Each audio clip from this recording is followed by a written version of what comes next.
홍성은 애국자들, 독립투사들의 고향이에요. 그러면 성산문은 누구신가? 조선 최고의 다이아몬드 수저 오브 다이아몬드 수저. 네가 나 뒤통수 쳐? 세조 목을 치고, 세자 목을 치고 다 죽여버리겠다. 뭐라고 할까? 애국의 정신이 깃들어 있는 한 지역을 소개를 해드릴까 해요.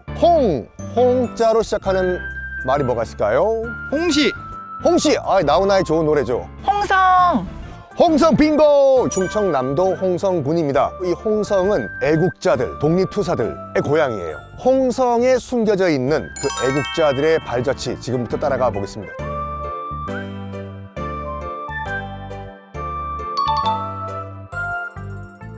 선생님, 근데 여기 어딘데요? 여기가 사육신 6분이시죠. 누구누구인지 기억하십니까? 아니요.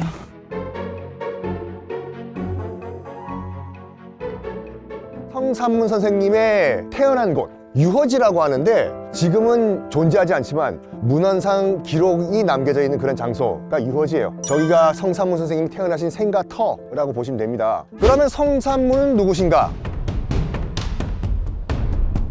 단종이 자기 삼촌 수양대군한테 왕위를 뺏기죠. 그런 다음에 상왕으로 단종이 물러나 있어요. 왕 위에 왕.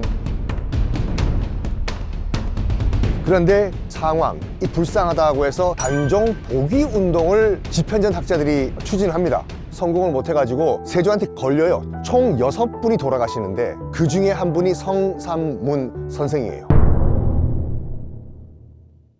성산문 한자를 보시면요, 3번 묻다라의 3 퀘션이에요. 산문. 왜 그러냐면 성산문 선생이 어머니께서 이제 그 주무시는데 꿈에서 소리가 들린 거예요. 태어났느냐, and one more time, 태어났느냐. 실제로. 그래서 3번 퀘션이 들렸다 해서 아이가 태어난 후에 얘 이름을 성산문이라고 짓습니다. 이건 야사가 아니라 진짜예요.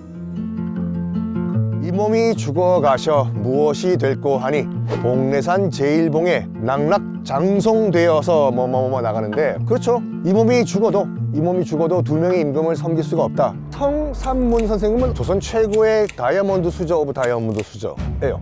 집현전 학자 출신이거든요. 세조도 수양대군일 때 집현전에서 학문 활동을 하셨어요. 세조랑 성산문 선생이랑 둘이 베스트 프렌드예요. 다른 애도 아니면 네가 나 뒤통수 쳐? 네가 할 정도로. 단종이 대보라고 하죠. 왕의 도장을 줍니다. 우리 삼촌에게 넘겨주라고. 당시 성산문 선생이 이걸 건네주는데 울었대요. 근데 세조는 베스트 프렌드인 산문이가 기뻐서 오는구나. 야, 드디어 내 친구가 왕이 됐어. 근데 그 기쁨의 눈물이 아니라 정말 단종이 불쌍한 슬픔의 눈물이었습니다. 단종 복위 운동을 할 때 사육신 한 명이었던 그 박팽년 선생과 싸워요. 네가 어떻게 옥새를 저 역적 수양대군에게 넘길 수가 있냐? 팽년아, 잘 들어봐라. 내가 거기서 이 옥새를 받아서 안 넘겨주면은 우리 의심할 거라고. 일단은 내가 넘겨주고 차근차근 스텝 바이 스텝 좀 길게 생각하자. 저는 지금 노은단 위로 올라가고 있습니다. 저 안에는 성산문 선생님의 시신이 없습니다. 왜 그러냐면 사육신 처형 지금 노량진에 있었어요. 그것도 감묘긴 감묘지만 사육신 묘가 지금 노량진에도 있거든요. 역적의 그 시신이니까 챙길 수도 없어요. 또 사지가 다 찢긴 상태잖아요. 거열형이니까. 나중에 이제 성산문 선생의 이제 일가가 신주를 인왕산에 묻어요. 현종 임금 때 한번 큰 비가 왔다고 해요. 그때 묻어놨던 신주가 딱 발견이 된 거예요. 이 위치가 성산문 선생님이 태어나신 생가터기 때문에 여기다 모신 거입니다. 그러니까 여기가 원래 사원이었어요. 유생들이 성산문 선생의 그 뜻을 기리는 공부하는 학원, 노은 사원이었는데 이거를 흥선대원군이 박살내버립니다. 흥선대원군의 서원철폐 때요. 나중에 이거를 다시 이제 복원하는 과정에서 서원이 아니라 가묘, 묘를 만들자 해서 노은단으로 이름을 바꿔요. 왜 그러면 세조를 제거하는 작전이 실패했냐? 당시 명나라에서 이제 그 사신이 왔어요. 당연히 이제 왕과 세자는 파티를 열어줘야 되거든요. 지금으로 치면 장성 장군이 형식적으로 칼 딱 차고 양옆으로 왕 옆에 양 옆에 이 호위를 하는 그런 포지션이 이제 별운검인데, 명나라 사신 접대 파티가 열렸고 호위무사인 별운검도 배치가 됐어요. 마침 그 별운검 중에 한 명이 유응부라고 해서 사육신 중에 한 명이에요. 이건 하늘이 주신 기회다. 내가 칼자루 딱 들어가가지고 세조 목을 치고 세자 목을 치고 다 죽여버리겠다. 근데 그날따라 이 한명회가 오늘은 별운검 뺍시다. 당일날 취소를 해버린 거예요. 그 유흥부는 앞까지 왔어요. 한 명이 딱 막아. 오늘은 별은군 안 오셔도 된다고. 그랬더니 유흥부가 뭔 소리냐고. 난 어명을 받고 왔다고. 어명 또 나왔다고. 취소됐다고. 여기서 성산문 선생과 유흥부 선생님이 갈등을 벌여요. 이왕 내가 칼 들고 온 거 내가 뛰어들어가서 다 작살내겠다고. 성산문 선생은 일단 후위를 도모하자. 결국에는 성산문 선생님의 의견이 받들어졌어. 김질이라는 인물이 있는데 너무 불안한 거예요. 이거 지금 들킬까봐. 세조한테 가서 불어버린 거야.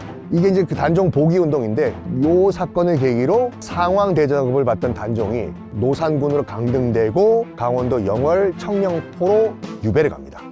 한 명의 머리 칠삭동이로 태어나가지고 머리만 신숙주도 수양대군과 뭐 성산문과 다 같은 집현전 학자였거든요. 근데 변절을 했어. 진짜로 신숙주랑 수양대군은 베스트 프렌드였거든요. 3개월 동안 같이 중국 베이징으로 사신단으로 같이 갔다 와요. 당시 같은 경우에는 목숨 걸고 가는 거였으면 걸어가는 거기 때문에. 그래서 막판에는 이쪽 사육신이 아니라 수양대군 편을 들어버리거든요. 세종대왕의 손자잖아요, 단종이. 이 어린 단종 좀 집현전 학자 너희들이 좀 보살펴달라. 이 말을 하고 돌아가셨는데 세종대왕이 얘기한 그 유언 잊어버렸냐고. 어떻게 너 단종을 더 배반하냐. 그때 신숙주는 이렇게 질책을 하는 성산문의 얼굴을 보질 못하다고 하죠.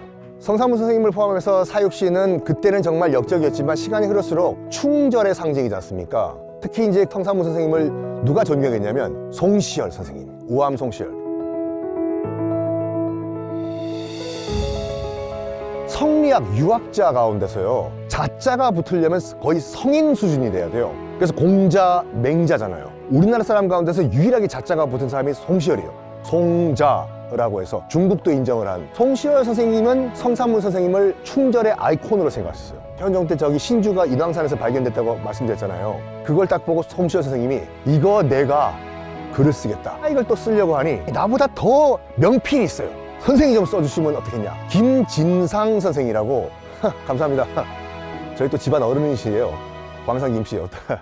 김진상 선생님이 조선 중후기 최고의 서예가예요. 당신의 그 명필로 비문을 써달라 해서 쓴 것이 바로 이겁니다.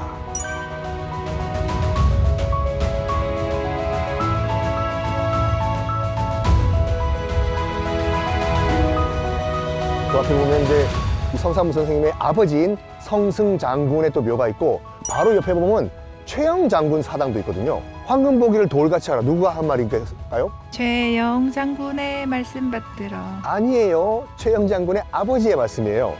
최영 장군도 아버지의 유언이기 때문에 그거를 지키신 거고. 이렇게 고쳐나가는 과정 괜찮아. 또 다른 풍절과 애국의 상징이 또 계시거든요. 그분한테로 이동을 해보겠습니다. 가시죠.